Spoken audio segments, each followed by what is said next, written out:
Tnediet it-tieni edizzjoni tan-National STEM Awards, avveniment li lan warajh u li jiġu rikonoxxuti permezz ta' premijiet numru ta' persuni li jaħdmu fil-qasam tax-xjenza, it-teknoloġija, l-inġinerija u l-matematika, magħrufa bħala STEM. L-inizjattiva taqgħet lil bosta entitajiet u professjonisti li jaħdmu fil-qasam tal-edukazzjoni STEM.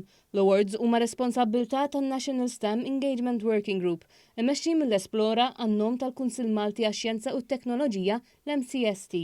Iċ-Chairman ta' MCST, Dr. Tonio Portugues, spjega li dawn il-premjiet huma maqsuma fi 8 kategoriji u wieħed jista' jinnomina persuna skont il-kategorija. Spjega kif inizjattivi bħal dawn joħolqu aktar għarfien dwar karrieri f'dawn l-oqsma u kif fl-istess waqt professjonisti f'dawn is-setturi jiġu rikonoxxuti għal-ħidma tagħhom.